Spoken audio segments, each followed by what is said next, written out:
Юуны өмнө шинжлэх ухааны өдрийн баярын мэндийг бүгдээр хүргэж хамгийн сайхан бүхнийг хүсэн өрөөе. Шинжлэх ухааны өдөр гэдэг бол ЮНЕСКО-гаас одоо 1999 онд анх санаачлан зохион байгуулж тэрнээс хойш жил болгон тодорхой нэг сэдвийн хүрээнд дотор явагддаг гэж байгаа. Тэгээ энэ жил бол нийгмийн төлөө нийгэмтэй хамт гэсэн энэ хүрээнд дор явагдаж байгаа юм байна лээ. Гол санаа нь бол ерөнхийдөө энэ нэг нийгэм гэдэг юм дотор чинь бид нар байгаа шүү. Энийг бас нэг анзаарч явахгүй болохгүй байх шүү гэдэг. Тэгээ ялангуяа ковид энтергээд тойроод ирэхээр нэлээд олон асуудал үүсэж байгаа байна гэдгийг бол онцолсон байна гэж бид нар ойлгоод байгаа. За энэ шинжлэх ухааны өдөр бол бид нар сургуулийнхаа хэмжээнд одоо гарцааг бол судлаач жинхэнэ одоо эрдэмтэн хүнийхээ бас нэг бүтээлийг танилцуулах ёстой гэж бодож байна. Тэгээд надад бол энэ одоо хариуцлагатай үүрэг нөөцөө манай түрүүний дээр статистик дээр гарч ирсэн science doctor гэдэг ганцхан хүн байдаг гэдэг. Тэр байгаа хүн манай одоо даваадарч багш юм байна. Бидний багш эдүгэ одоо 92 одоо насыг зоглож байгаа сүүлийн юм байна.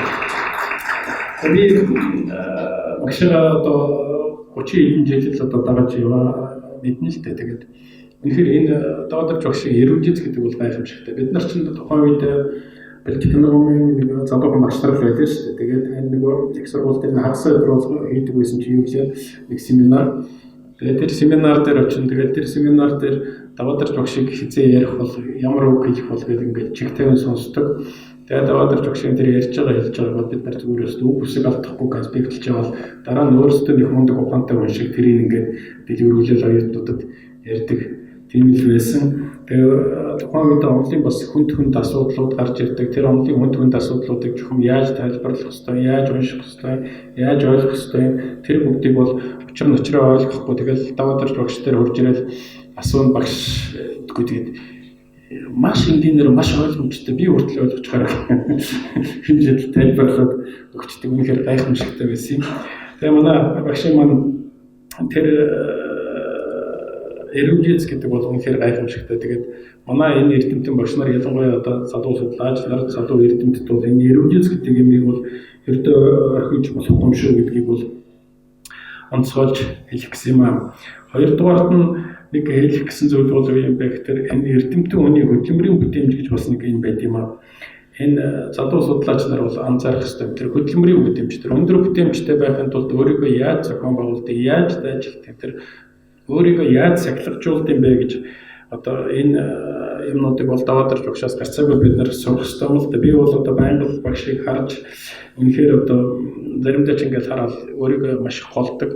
Одоо ийч байхтай яхав тэгээд тэгэхээр тэр нэг сэтгэлгээний соёл тэр төвдрөх чадвар сахилга бат, ховын сахилга бат энэ гэдэг бол энэ эрдэмтэн хүний судлаач хүний хамгийн гол шин чанарууд нэг байдаг байхаа гэж би бодож байна. Ингээд багштай бас энэ дээрээс нь манай багшийн тэр эгэл даруй зан чанар гэдэг бол тэр нэг өндөр одоо яс суртахууны маш өндөр шалгуур гэдэг энэ бүх хүн бол энэ хүнийг эрдмийн одоо энэ их өндөрлөгт хүргэсэн гэж бид нар ойлгож байгаа юм аа.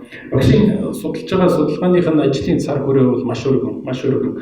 Хомсдлын эдийн засгаас ахуулаад хөдөлмөрийн зах зээл, хөрш орнуудын болон бүс нутгийн одоо эдийн засгийн асуудал, глобал эдийн засгийн асуудлууд байдаг, эдийн засгийн бүтэц, эдийн засгийн сэтгэлгээ, эдийн засгийн төв, Монголын эдийн засгийн одоо яг салбараар наваад үзсэн судалгааны ажлууд, ялангуяа энэ дотор нүүдлийн одоо мал аж ахуй, хөдөө аж ахуй, мал аж ахуй тэр Монголын одоо эдийн засгийг гүйцэтгэж байгаа үүрэг ролын талаар бол багшийн бичсэн бүтээл судалгаанууд бол ер нь манай эрдэмтэн багш нар бол бүгд уншиж судлах ёстой тэр сэдвүүд мөн гэдэгт бол би огт эргэлздэг. За тэгээд дээрээс нь макро эдийн засгийн асуудлууд бол одоо багшийн судалгааны гол асуудал байдаг.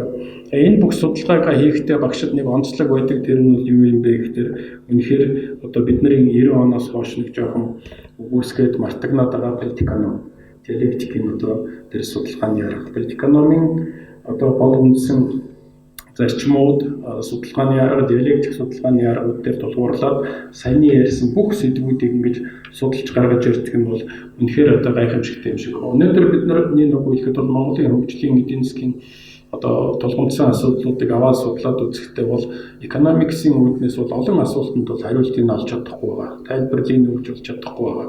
Хэрвээ чи политиканом одоо маягаар ингээд аваад судлаад үзэх юм бол энэ бол шал ондоо өнцгөөс харагдаж маш олон асуудлуудын учир начир нь ойлгогддог болчиход байгаа юм. Тэгээ ер нь бол энэ өнөөгийн нийгэм чинь сонин нийгэм болчиход байна шүү дээ. Одоо бид нар бүгдээрээ мэдж байгаа үйлдвэрлэлийн харилцааны асуудал байж байна. Эцсийн эцэстээ өмчлөлийн асуудал юуг өмчлөлт юм бэ гэдэг л асуудал байж байдаг. Тэгээ хэрвээ газрын нэмжлэж байгаа бол бид нар феодалын нийгэм гэж явждаг. Хүний нэмжлэж байгаа бол одоо боолын нийгэм гэж явждаг.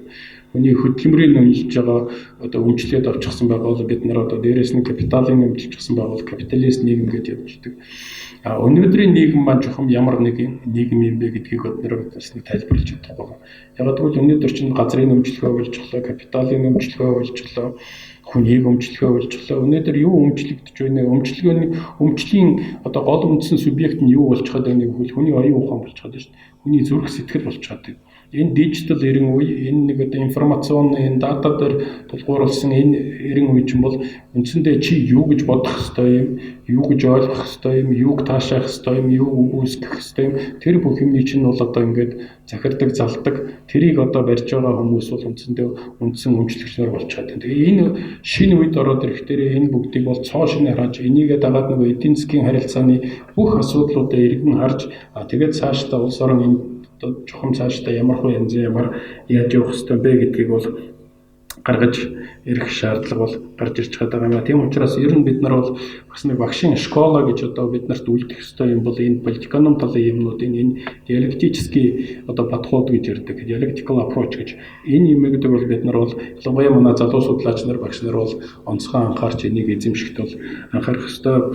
Тэгээд хэлэхэд бол багшийн одоо сая өөрийнх нь бүтээлийн цоошин ном гарсан. Дэлхийн Монголын эдийн засгийн нийтлэг асуудлууд гэдэг ингээд багшийн ном гарсан шүү. Энэ номдоо бол багш өөрөө шилжиж байгаа нэг ийм хэдэн нийтлэлүүд, ийм хэдэн одоо миний судалгааны ажлуудыг оруулаарай гэдэг нэг 10 хэдэн материалыг бол өөрөө сонгож оруулсан байж байгаа. Тэгээд энэ одоо манай багш нар, манай судлаачдын зөвхөн манай сургуулиар хязгаарлахгүй ер нь Монголын эдийн засгийг сонирхдаг хүмүүсийн бас нэг ширээнийх нь ном болно байхаа гэж хэлж байна. Хамгийн эхний бүтээл нь бол 1996 онд бичсэн Хомсдын эдийн засгийн тухай асуудал гэж байгаа. Маргааш Bloomberg телевизээр зохион байгуулагдах тэр Bloomberg-ийн эдийн засгийн одоо уулзалт болно. Эдийн засгч нарын уулзалт болно. Тэгээд тэр уулзалтын сэдв нь бол Хомсдын эдийн засаг гэдэг ингэж явж байгаа. Тэгээд би өөр их бэлгшээд гээд байгаа байхгүй. Яг энэ багшийн өөрийнх нь ном дотор одоо 96 онд биччихсэн юм. Тэгээд хичнээн жилийн дараа одоо ингээд энэ өнөөдөр Bloomberg Монголын эдийн засгийн өнөөдрийн хамгийн тулгуурсан асуудал нь бол Хомсдын эдийн засаг байна гэх. Тэгээд энэ Хомсдын эдийн засгийн анатомиг бол энэ өөрийнхөө бүтээл дотор бол гайхамшигтай гаргаж өгсөн байдаг. Энэ юунаас үүсээд байгаа? Ер нь Хомсдын эдийн засаг гэж юу гэж ойлгож болох юм. Тэгээд политиканом талаас бол маш тодорхой томьёолсон байдаг. Хомсдол гэдэг нь ер нь эцсийн эцэстээ бухимдлаа. Докторгүй байдлаа. Ажилгүй эдийн засгийн уналтаа зогсон байдал юм шүү дээ гэсэн ийм одоо утгатай болчиход байна. Энийг бас та нар анзаарч байгаарай гэдэг 1996 онд хүндж байсан. Бас нэг зүйл нь бол юу юм бэ гэхээр улс орон хөгжөөд байгаа мэт боловч бид нар урагшаа одоо гайхамшигтай амжилтанд хүрсэн гэд яриад байгаа боловч гэхдээ өмнөх зууныхаа тэр одоо хүлээснээс бүрэн дүрэн тайлбарлаж чадахгүй байна. Өөрөөр хэлэх юм бол тэр Хомсдын эдийн засгийн үндсэн мөн чанар болж байгаа тэр юмнуудаас одоо бол бид нар тайлбарлаагүй тэр юмтэйгээ ямар нэгэн байдлаар ингээд зуралдаад өдий хөрж байна гэдгийг бол энэ судалгааны ажлаас бол гаргаж ирсэн байдгаа. Тэгээд ямар сандал бид нар ч нэг дээр нэг нэр томьёо байдаг байлаа шүү дээ. Хуучин нийгмийн мэнгэ толгой гэж тийм ээ. Одоо марксизмын сургаал дотор байдаг. Яг тэр үнтэй адилхан феодалын нийгмийн мэнгэ толгой, капиталист нийгмийн мэнгэ толгой. Одоо энэ хуучин социалист гэжсэн нийгмийн мэнгэ толгой. Тэрний амин сүнс нь болж байгаа тэр нэг Хомсдол гэдэг юмнаас одоо бол бид нар сэтгэхгүй хувьд бол үнэхээр гарч чадахгүй байх юм аа. Тэгээ энийг бол бид нар гарцаагүй бодох ёстой юм аа. Энийг би яагаад онцлоод ингэж яриад байна вэ гэхээр өнөөдөр бид нар одоо зүгээр материалын баялагын юмны тухай ярьдаг юм ба гэхэд бол шудраг ёсны Хомсдын тухай гарцаагүй ярих ёстой болж байна. тийм ээ. Компетенцийн хомсдол гэж нэг ойлголт байна. Компетенц гэдэг юм чинь үндсэндээ бол одоо байхгүй болчиход эрүүл сар ухаан, мэдлэг боловсралтай байх, өндөр ёс суртахууны хомсдол бол ер нь дээд зэгтээ өрчхөд байна гэж дүгнэхэд бол буруудах юм байхгүй. Тэгэхээр энэ хомсдлын эдийн засгийн асуудал энэ одоо нийгмийн одоо олон салбарт яаж ирж байгааг бол бид нар гарцаагүй гаргаж ирж тавьж судлах шаардлага байна.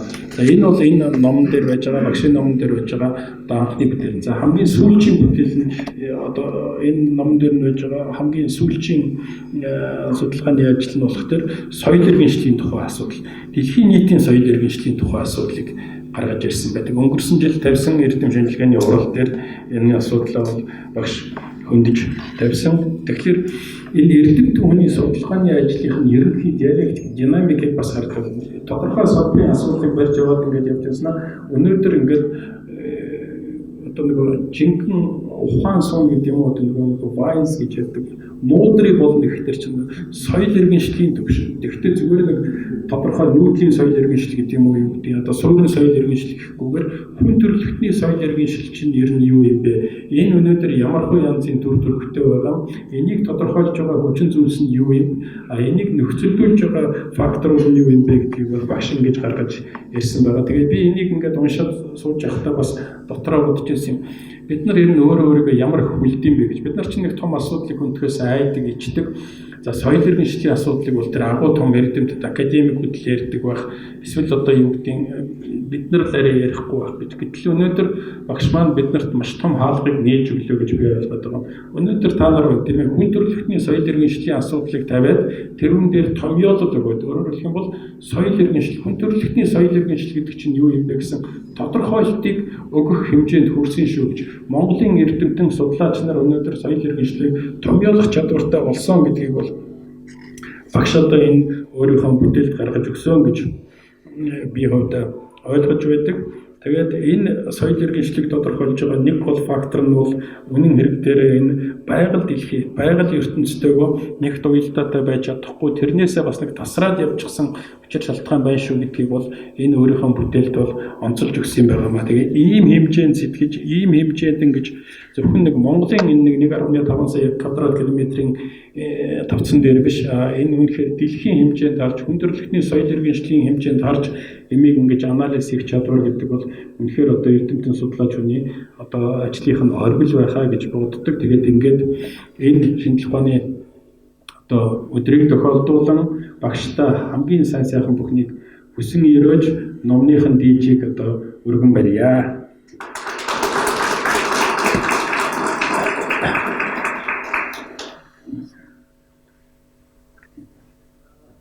Биднээс бас нэлээд олон хавдрагнууд үзэж байгаа. Тэгээд ер нь Монголоос синхрон зүй юм байна.